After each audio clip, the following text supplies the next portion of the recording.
Hello दोस्तों, कैसे हैं आप लोग। उम्मीद करती हूँ आप सभी लोग बहुत बहुत बहुत अच्छे होंगे। आपका बहुत बहुत धन्यवाद कि आप लोग कहानी को सुन रहे हैं। उम्मीद कर रही हूँ आप लोगों को कहानी बहुत पसंद आ रही होगी।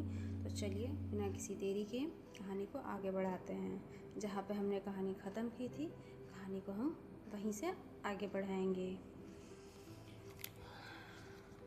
चंद पलों तक हमारी नाव उस लहर पर नाचने के बाद तेज़ गति से हवा से लहराई और 50 फुट जा दूर गिरी। ज़ोर का धमाका हुआ। गले से ज़ोर से चीखती हुई एक आवाज़ निकली।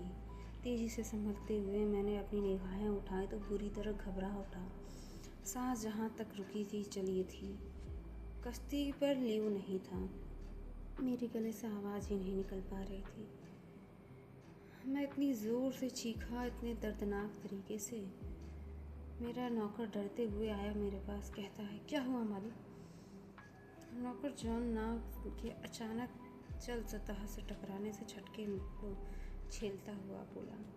नाव चालक अब्दुल्ला भी नाव को नियंत्रित नहीं कर पा रहे हैं। मेरी ओर देखते रहता था।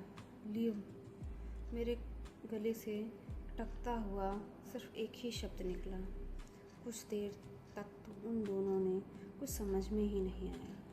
फिर उन्हें लियो के न होने का एहसास हुआ तो उनकी आंखें फैल गई। मेरी व जॉन की हालत लगभग एक जैसी थी। हम दोनों की आंखों से आंसू गिर रहे थे। मैंने उसे बाप की तरह साथ साथ माँ की तरह भी प्यार किया था। लियो मेरे लिए मेरे कलेजे से कम न था। जॉन भी उसे मुझसे कम न चाहता था। उसकी बाहों में भी तो लियो ने शैशवावस्था से झूला झूला था। उन्हीं बूढ़ी बाहों में उसने दिन रात बिताए थे। उस विशाल समुद्र में उठता समुद्री तूफान सैकड़ों जहाज़ों को सेकंडों में मात्र में चकनाचूर कर देने के लिए पर्याप्त था। ऐसे में उसका पता चलता भी तो कैसे। एक अदना अनारिश आदमी भी इस परिस्थितियों में क्या स्थिति हो सकती थी, इसकी सहज कल्पना ही की जा सकती है। समुद्री लहर में एक उफान से इसे कहाँ ले जा सका फेंका होगा, कुछ कहा नहीं जा सकता था। लियो के ले जाने के बाद समुद्री लहर शांत पड़ती जा रही थी। तूफान आगे गुजरता जा रहा था। तभी समुद्री जल की एक तेज़ लहर हमारी नाव से टकराई। साथ ही में एक बेहोश व्यक्ति हमारी नाव से टकराया। मैंने मात्र उसके शरीर की एक झलक देखी। उसका हाथ ऊपर चमक रहा था। इससे पहले कि पानी की लहर उसे हमसे दूर कर देती, मैं तेज़ी से नीचे झुका और मैंने उस व्यक्ति का हाथ पकड़ लिया। मैंने उसे अपनी ओर खींचा तो नाव की एक ओर झुकी सी गई।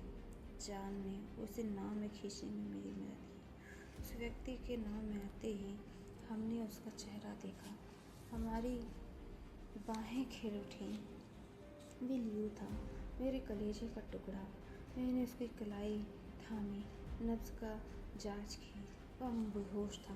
हम दोनों अभी उसे होश में लाने के तरीके सोच ही रहे थे कि सहसा चौंक गए। नज़दीक ही एक लहरों का गर्जना हमारे कानों में पड़ा। साथ ही हमने हवा का दबाव तेज गति से बढ़ता महसूस किया। हम डर से गए। तूफान फिर आ रहा था। लहरों की गर्जना साफ जाहिर हो रही थी कि इस बार आने वाला तूफान पहले की अपेक्षा कहीं अधिक खतरनाक था। हम तीनों के चेहरे एकदम से निराश हो गए। तभी एक भयंकर आवाज़ और तूफान आ गया। अब्दुल्ला नाव संभाल चुका था। जॉन नाव तट की ओर खेने में अब्दुल्ला की मदद कर रहा था। हमें समुद्री लहरों ने हमें उठाकर फेंका। हमारी दृष्टि अपने आसपास घूमी तो हमारी सांसें रुक गई। दिल जैसे धड़कना भूल गया। पास ही में दो विशाल चट्टानें दिखाई दे रही थी। तूफान का बहाव उसी ओर का था। अब्दुल्ला, नाव किसी तरह दूसरी तरफ मोड़ो वरना वे चट्टानें हमें चकनाचूर कर देंगी। पर अब्दुल्ला जॉन का प्रयास सूरज को दिखाई दिया ही साबित हो रहा था। उस भयंकर तूफान में उन दोनों की भला क्या चलती। ऊंची उठती भयानक लहरें हमारी तरफ तेजी से मुसीबतों की तरह दौड़ती, हमारी जान लेने को जाती। मौत की उन घड़ियों में हमने ईश्वर को याद करने के सिवा हम कर भी क्या सकते थे। तभी तेज, कभी धीमी लहरें समसवेद से रूप में हम पर झपटी।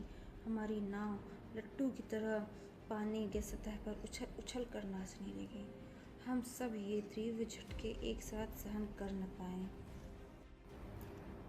बेहोशी पूर्वानी में होने वाली चेतना में हमें एक झटका सा लगा और हम मूर्छित होकर नाव में ढेर हो गए। अब हमारे शरीर के साथ साथ जीवन की भी सर्वाधिकार ईश्वराधीन हो चुका था। बेहोशी की निद्रा हमें कब तक घेरे रही हम कह नहीं सकते। हाँ, जब हमें होश आया तो सूरज की तपन सिर पर सवार थी। सूरज उदय हो चुका था। हम सब नाव में ही थे और हमारी नाव समुद्र के खारे जल में हिचकोले खाती मंथर गति से एक ओर बढ़ती जा रही थी। हौली महाशय, मालिक, अब्दुल्ला प्रसन्नता से लगभग चीख पड़ा। हम उस भयंकर समुद्री तूफान पर फतह कर परचम लहराने में कामयाब रहे। नहीं जॉन, हमारा जीवन अभी शेष था, इसलिए हम बच गए और तूफान गुजर गया। नाव उस भयंकर भंवर से निकल गई। मैं गंभीर स्वर में बोला कि जॉन अभी कुछ कहने की सोच ही रहा था कि मेरे कानों में लियो के बड़बड़ाने की आवाज़ आई। मैं उसकी ओर घूमा। मेरे कपड़े बिस्तर पर से फर्श पर गिर गए थे। प्रार्थना का समय हो गया है। सभी लियो मूर्छित अवस्था में बड़बड़ा रहा था। मेरी प्रसन्नता का कोई ठिकाना नहीं था। लियो को होश आ रहा था। अब्दुल्ला व जॉन में हिलाने की भी ताकत नहीं बची थी।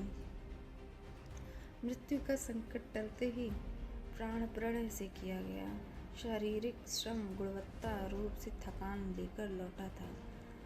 सारा दिन सारी रात हम पड़े सोते रहे। नाव समुद्री थपेड़ों पर सवार चलती रही। दूसरे दिन हम साहिल तक पहुंचने में कामयाब रहे। वहां पहुंचने पर हमें मालूम हुआ हम चारों उन भाग्यशालियों में से थे जिन्हें जीवन का सौभाग्य मिला था। से सारे यात्री काल के गल में समा गए थे। तट पर पहुंचते ही हम लियो के पेट से पानी निकाला। स्वच्छ ताज़ा हवा व उन्मुक्त वातावरण में उसे काफ़ी हद तक अच्छा महसूस करने लगा वो। अब हमें अपनी शारीरिक शक्ति समेत अपने उस उद्देश्य की ओर बढ़ना है था जिसके लिए हम आए थे। हम छोटी छोटी दलदलों में से को पार करके उस स्थान पर पहुंच गए जहां एक चट्टान का ऊपरी हिस्सा हप्सी के जैसा शेर था। उसके ऊपर तमाम उगी वनस्पतियाँ किसी भी देखने वाले को भ्रमित कर सकती थी। कोई आसानी से यह न समझ सकता था कि उन्हें प्रकृति ने बनाया है अथवा किसी संगतराश ने। फिर भी मुझे ऐसा महसूस हुआ जैसे उसका निर्माण किसी संगतराश ने हाथों से हुआ है। निकट अनगिनत मकानों के खंडहर रूपी अवशेष। जॉन सोच कर बताओ, ये चट्टान कैसी है? क्या इसे इंसानों ने अपने दुश्मनों के लिए बनाया या प्रकृति ने ही इसे साकार रूप दिया है? ये सब कुछ नहीं मालिक, मुझे तो ऐसा महसूस हो रहा है जैसे कोई देवता इस चट्टान पर चढ़कर इसलिए जा बैठा जिससे कि उसकी तस्वीर उतारी जा सके। जॉन की बात पर हम सब खुलकर हंस पड़े। मेरा हंसना था कि लियो चौंक कर उठ पड़ा। लियो ने अंगड़ाई ली और बोला, उफ, मेरा बदन अकड़ा अकड़ा सा क्यों है? अरे, उसकी आंखें फैली। हम कहाँ हैं? हमारा जहाज, हमारी नाव, सब कहाँ गुम हो गए? ईश्वर का धन्यवाद करो लियो। अगर उसकी कृपा न होती तो हमारे शरीर में ये अकड़न मौत की अकड़न में बदल चुकी होती। अंकल, हाँ बेटे, समुद्री तूफान में फंसकर सारे यात्री मारे जा चुके हैं। बचे हैं तो हम बस चारों। ओह माय गॉड, लियो बहुत आश्चर्य से बोला। इतनी विपत्तियाँ आई और चली गई और मैं पड़ा इंडियन कुंभकर्ण की तरह सोता रहा। Like share and comment. Thank you.